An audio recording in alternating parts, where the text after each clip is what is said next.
Amy Morin é psicoterapeuta e tem um artigo atualizado em novembro de 2023 interessante chamado Como Parar de Ser Codependente. Está no site Very Well Mind, um site americano. Eu vou citar a ideia desse artigo dela e outros pensamentos meus sobre codependência afetiva. Bem-vindo, bem-vinda ao Claramente aqui no programa Vida e Saúde.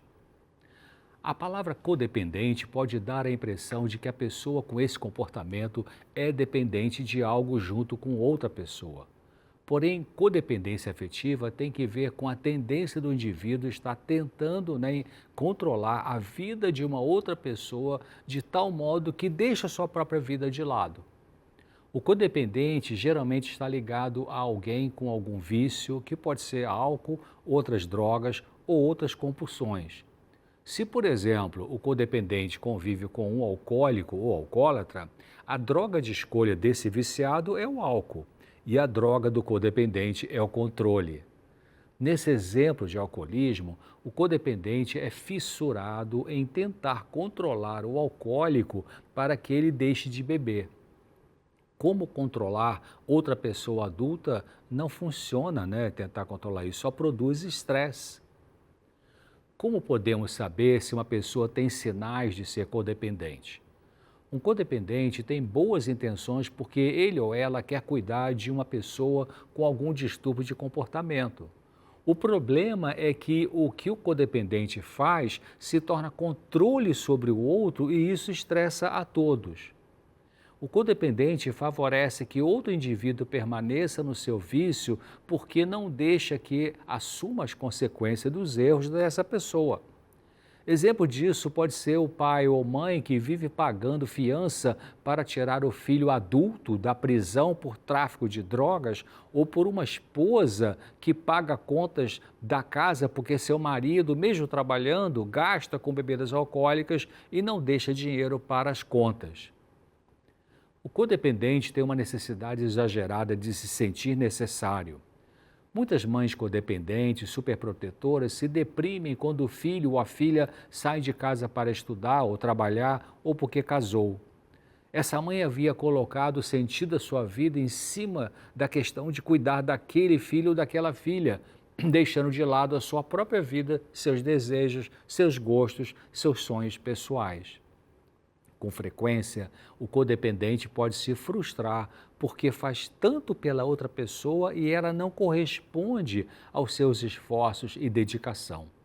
Assim, esse codependente pode ficar ressentido e sofre com a impotência diante das escolhas das outras pessoas, quando as escolhas são o oposto do que o codependente esperava.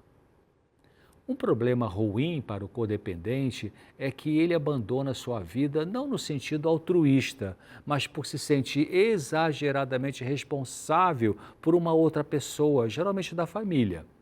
Assim, o codependente dedica todo o seu tempo para cuidar dos outros e perde de vista o que é importante para ele mesmo, para ela mesma.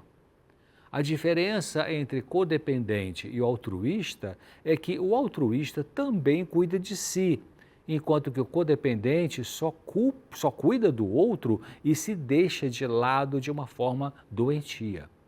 Vamos ver alguns exemplos de conduta de um codependente. Quando se trata, por exemplo, de relacionamento entre pai, mãe e filho, o codependente faz tudo por uma criança que já tem idade para cooperar com alguma tarefa em casa. A mãe ou o pai pode nunca permitir que o filho ou filha faça nada de maneira independente quando já poderia permitir que fizesse isso. Um codependente pode largar tudo o que faz em sua vida, incluindo o bom trabalho, para cuidar de um parente. Geralmente, uma pessoa codependente tolera o intolerável por muito tempo. E isso acontece porque ele ou ela pode ter muita dificuldade de se proteger, de colocar limites, de dizer não, de se valorizar. No namoro, uma garota codependente pode investir muito tempo, energia e até dinheiro com um namorado com problemas de abuso de álcool ou de outras drogas, prejudicando a vida dela e não vendo resultado positivo no viciado. ela pode permitir comportamento destrutivo dele sem se afastar, sem pedir ajuda e sem colocar limites. A criança copia muitos comportamentos dos pais ou de quem cuida delas quando elas são ainda pequenas. Ela vai imitar na vida adulta aquilo que observou no pai ou na mãe, de modo que, se um deles foi codependente, a criança poderá repetir o mesmo padrão de comportamento codependente na vida adulta. Ambientes familiares que contribuem para o surgimento da codependência incluem, por exemplo, o vício em drogas, em álcool, uma compulsão para o trabalho, por comida, por sexo, compulsão por jogos de azar, vício em romance, em medicamentos, famílias com abuso físico, emocional ou sexual, doença física crônica ou doença mental num dos membros da família. É comum um codependente viver numa família onde não se conversa sobre problemas, onde se reprime as emoções e ele ou ela vive tapando buracos que não são de sua responsabilidade. Os problemas dentro da família nunca são confrontados. Indivíduos codependentes não mencionam o fato de que existem problemas. Nessas famílias disfuncionais, toda a atenção e energia vão para o indivíduo que é abusivo, doente ou viciado. O indivíduo codependente geralmente sacrifica todas as suas próprias necessidades para cuidar do membro da família que está lutando. O codependente geralmente sofre consequências sociais, emocionais e físicas à medida em que desconsidera a sua própria saúde, bem-estar e segurança.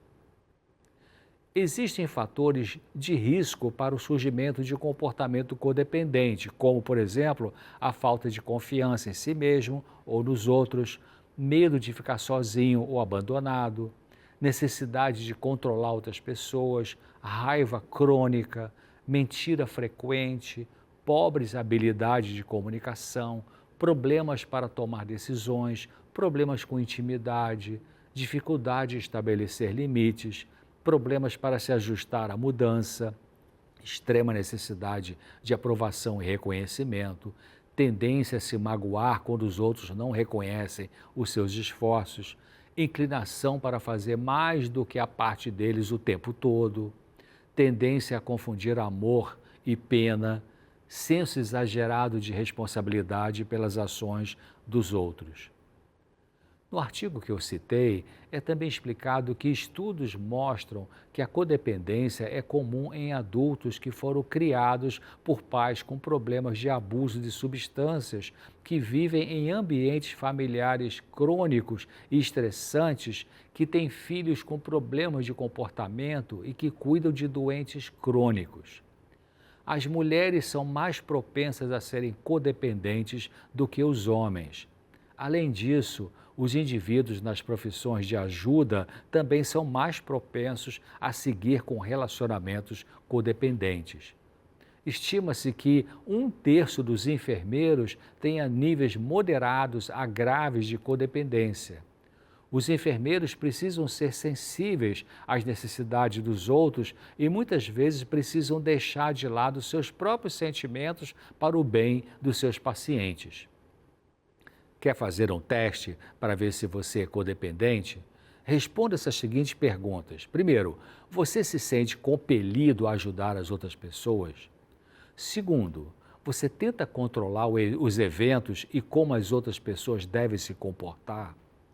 Terceiro, tem medo de deixar que outras pessoas sejam quem são e permitir que os eventos aconteçam naturalmente? Quarto, se sente envergonhado, envergonhada de quem você é? Quinto, você tenta controlar eventos e pessoas através do desamparo, da culpa, da coerção, ameaças, conselhos, manipulação ou dominação? Sexto, você tem dificuldade em pedir ajuda? Sétimo, você se sente compelido ou forçado a ajudar as pessoas a resolverem seus problemas, ou seja, oferecer conselhos? Oitavo, você costuma esconder o que realmente está sentindo?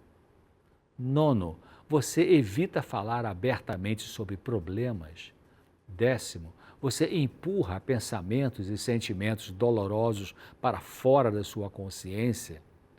11, você se culpa e se coloca para baixo. Como parar de ser codependente? Algumas pessoas conseguem mudar sozinhas quando elas querem mudar e aceitam fazer essa autoavaliação. E ao perceberem características de codependência em si mesmas, elas lutam para modificar isso. Para e deixar de ser codependente, entenda quais são os sinais de um relacionamento saudável, que inclui ter tempo um para o outro, manter e respeitar a independência, ser honesto e aberto, transmitir afeto, não cultivar uma postura de se achar melhor que o outro, mas semelhante. Daquela lista que eu falei, quanto mais sim você disse para as respostas das perguntas, mais codependente você pode ser. Pessoas que não são codependentes têm bom relacionamento, se apoiam, mas também respeitam os limites de cada uma. Limite é aquilo o que você quer ou não quer no relacionamento. É você que determina isso. Pense no que você sente confortável em relacionamentos e trabalhe para aplicar isso na sua vida. Codependentes precisam aprender a cuidar de si sem culpa. Pode-se fazer isso pensando que você tem um valor como ser humano. Gaste algum tempo fazendo o que lhe dá prazer e que está dentro da boa ética e moralidade saudável. Interrompa seus pensamentos derrotistas e pessimistas e cultive gratidão pelas coisas boas que têm acontecido na sua vida. Separe um tempo para cuidar de si. Pode ser tirar uma soneca, caminhar no parque, sair com um amigo para um lanche, comprar alguma coisa que você gosta, mas que vem adiando comprar já faz tempo.